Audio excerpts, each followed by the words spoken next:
ఓం శ్రీ మాత్రే నమః. ఛానల్లోకి స్వాగతం అండి. ఎవరు నమ్మినా నమ్మకపోయినా వృషభ రాశి వారి జీవితంలో జరుగుతున్నది ఇదే. పితృరుణ శాపం వల్ల మీ జీవితంలో ఇబ్బందులు చోటు చేసుకోబోతున్నాయి. మీరు ప్రారంభించే ప్రతి పనిలో కూడా సక్సెస్ అనేది మీకు కలగడానికి ఆలస్యమవుతోంది. ఆర్థిక పరంగా ఎన్నో ఇబ్బందులు ఎదుర్కోబోతున్నారు. పితృరుణ శాపం అనేది మీకు ఏ విధంగా కలిగింది? మరి పితృరుణ శాపం అంటే ఏమిటి? పితృరుణ శాపం ప్రభావం మీ పైన ఎంతవరకు ఉంది? పితృరుణ శాపం నుంచి సులభంగా బయటపడడానికి మీరు చేయవలసిన పరిహారాలు ఏంటి? ఏ విధంగా చెయ్యాలి? ఎప్పుడు చెయ్యాలి? అనే విషయాలన్నీ కూడా ఈ వీడియోలో మనం వివరంగా తెలుసుకుందాం.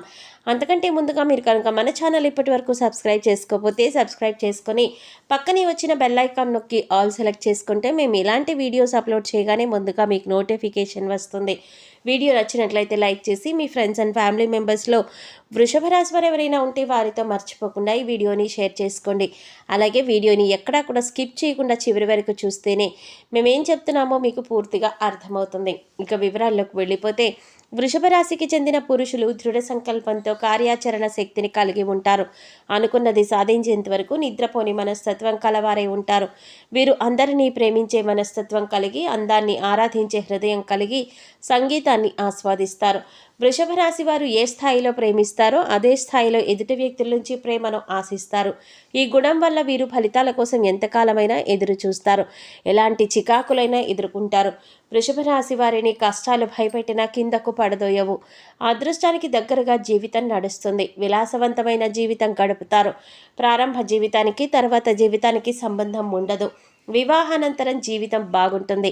వృషభ రాశి వారు ఆనందంగా జీవిస్తారు. వీరు అందమైన కళాత్మకమైనటువంటి వస్తువులు సేకరించుట అనే అభిరుచిని కలిగి ఉంటారు. దాని కొరకు ఎంతో ధన వ్యయం చేస్తారు. మంచి వస్త్రధారణ చేసుకోవడం అంటే వీరికి చాలా ఇష్టం. మంచి రుచికరమైనటువంటి ఆహారం తీసుకోవాలి అని అనుకుంటూ ఉంటారు. వీరు ఏ పని యందు అలసట చెందక ఓపికతో కష్టపడి పనిచేయు మనస్తత్వం కలవారు. సాధారణంగా వృషభ రాశి వారి సహనం ఎప్పటికీ కోల్పోరు. వృషభ రాశి వారికి కోపం ఎంతో త్వరగా వస్తుంది మరియు వచ్చిన కోపం తగ్గడం చాలా కష్టం. వృషభ రాశి వారు దృఢమైనటువంటి నిర్ణయాలు తీసుకుంటారు. దానివల్ల మొండితనం పెరిగి నష్టం చేకూరుతుంది. కాబట్టి వీరు మొండి పట్టుదలను వదలాలి. వృషభ రాశి వారు ప్రేమకు లొంగిపోతారు. వృషభ రాశికి చెందిన స్త్రీల విషయానికి వస్తే దృఢ సంకల్పంతో అపూర్వమైన గుణగణాలు, శక్తియుక్తుల్ని కలిగి ఉంటారు. అనుకున్న పనిని సాధించేంత వరకు తమ ప్రయత్నాలను కొనసాగిస్తూనే ఉంటారు.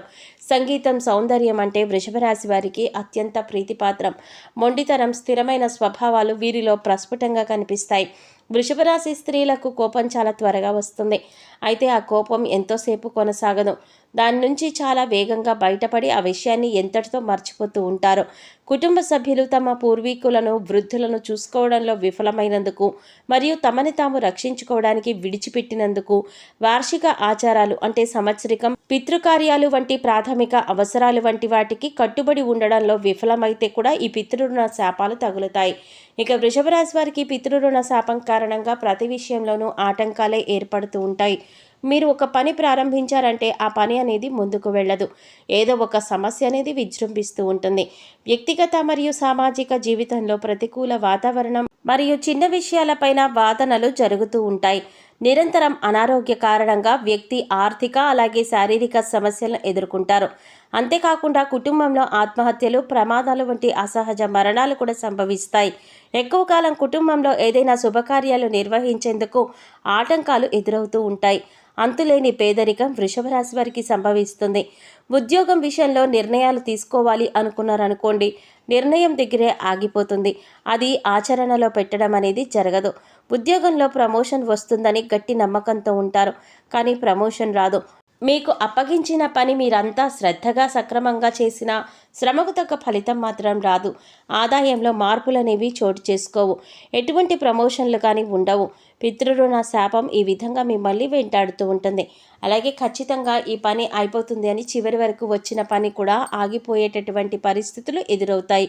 ఎప్పుడో మీరు తెలిసి తెలియక చేసిన పనుల వల్ల ఆ శాపంతో మీరు బాధపడుతూ ఉంటారు.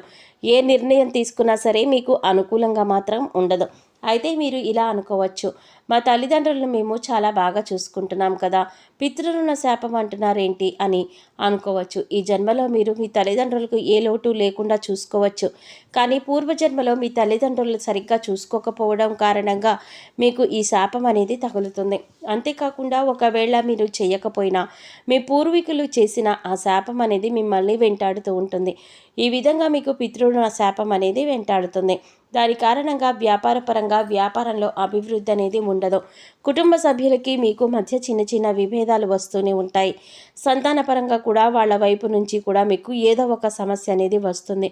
అలాగే వారు కూడా మిమ్మల్ని చిన్న చూపు చూడడం, మీతో అసభ్యంగా ప్రవర్తించడం చేస్తూ ఉంటారు. ఉద్యోగ ప్రయత్నాలు చేస్తున్న వారికి ఉద్యోగ అవకాశాలు రాక బాధపడుతూ ఉంటారు. ఆర్థిక పరంగా ఎన్నో ఇబ్బందులు ఎదుర్కొంటారు. ఒక సమస్య తర్వాత ఇంకొక సమస్య, ఇంకొక సమస్య తర్వాత వేరొక సమస్య, ఇలా సమస్యల మీద సమస్యలు వస్తూనే ఉంటాయి. దాన్ని అధిగమించడం ఎలాగా తెలియక మీరు సతమతం అయిపోతూ ఉంటారు. విద్యార్థులకి చదవడానికి కష్టంగా ఉంటుంది. ఎంత ప్రయత్నించినా వారు ఉత్తీర్ణులు అవ్వలేరు. వివాహ సంబంధాలు ఎన్నో వస్తాయి, ఓకే చేద్దామనేసరికి మళ్ళీ తిరిగి వెళ్ళిపోతాయి. రాజకీయ నాయకులకు పదవి వచ్చినట్లే వస్తుంది, కానీ వెనువెంటనే చేజారిపోతుంది. ఇలా ప్రతి విషయంలో ఏదో ఒక అడ్డంకి వస్తూనే ఉంటుంది. దీనికి పరిష్కారం ఏమిటి అని మీరు పరిపరి విధాలుగా ఆలోచిస్తూ ఉంటారు. మరి జీవితంలో ముందుకు వెళ్ళడానికి ఈ పితృరుణ శాపం అనేది మీకు అనుకూలించదు, మిమ్మల్ని వెనక్కి లాగేస్తూ ఉంటుంది. అలాగే ఆరోగ్యపరంగా కూడా ఎన్నో సమస్యలు అనేవి ఎదుర్కొంటారు. పితృరుణ శాపం నుంచి బయటపడాలన్నా, ఇబ్బందులకి గురి చేస్తున్న సమస్యల నుంచి మీరు విముక్తి పొందాలన్నా కూడా, అంతేకాకుండా ప్రతి కార్యక్రమంలో తొందరగా ఫలితం రావాలన్నా మీరు కొన్ని పరిహారాలు పాటిస్తే సులభంగా ఈ పితృరుణ శాపం నుంచి మీరు బయటపడగలుగుతారు. అలాగే బాధ నుంచి కూడా మీరు బయటపడగలుగుతారు. గత జన్మలో చేసిన పాపాల కారణంగా మరియు మీ పూర్వీకులు చేసిన కర్మ ఫలితంగా మిమ్మల్ని శాపాలు అనేవి వెంటాడుతూ ఉంటాయి. అటువంటి శాపాలను అధిగమించాలి అన్నా, వాటి నుంచి బయటపడాలన్నా చిన్న చిన్న పరిహారాలు చేసుకుంటే సరిపోతుంది.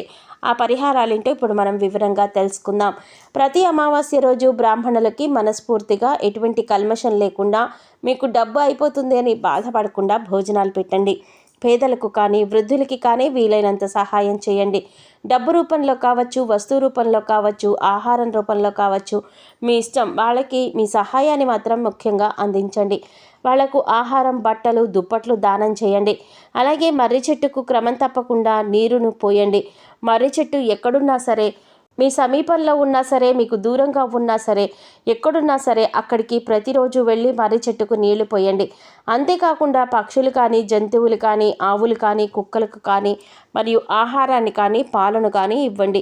అలాగే దేవీ కాళికా స్తోత్ర మంత్రాలను భక్తి శ్రద్ధలతో ఉదయాన్నే స్నానం చేసి దీపారాధన చేసి పూజా మందిరంలో కూర్చొని ఇలా దేవీ కాళికా మంత్రస్తోత్ర జపాలను చేసుకోండి. తద్వారా మిమ్మల్ని వెంటాడుతున్నటువంటి శాపాలు ఏవైతే ఉన్నాయో వాటి నుంచి మీరు బయటపడగలుగుతారు. అలాగే రోజు ఉదయాన్నే సూర్యుడికి నీటిలో నువ్వులను కలిపి ఆ నీళ్లను సూర్యభగవానుడికి సమర్పిస్తూ గాయత్రి మంత్రాన్ని భక్తి శ్రద్ధలతో చదవండి. ఇలా చేయడం వల్ల మీరు పితృరుణ శాపం నుంచి బయటపడగలుగుతారు. చూశారు కదండి, వృషభ రాశి వారి పితృరుణ శాపం వల్ల కలిగే ఇబ్బందులు ఏంటి, అంతేకాకుండా వాటి నుంచి బయటపడడానికి మీరు చేయవలసిన పరిహారాలు ఏంటి అనే విషయాలన్నీ కూడా ఈ వీడియోలో మనం వివరంగా తెలుసుకున్నాం కదా. ఈ వీడియో మీకు నచ్చినట్లయితే లైక్ చేసి మీ ఫ్రెండ్స్ అండ్ ఫ్యామిలీ మెంబర్స్లో వృషభ రాశి వారు ఎవరైనా ఉంటే వారితో మర్చిపోకుండా ఈ వీడియోని షేర్ చేసుకోండి. అలాగే ఇప్పటి వరకు మన ఛానల్ కనుక సబ్స్క్రైబ్ చేసుకోకపోతే సబ్స్క్రైబ్ చేసుకుని పక్కనే వచ్చిన బెల్ ఐకాన్ నొక్కి ఆల్ సెలెక్ట్ చేసుకుంటే మేము ఇలాంటి వీడియోస్ అప్లోడ్ చేయగానే ముందుగా మీకు నోటిఫికేషన్ వస్తుంది. మరో చక్కటి వీడియోతో మళ్ళీ కలుద్దామండి. ఓం శ్రీమాత్రే నమః.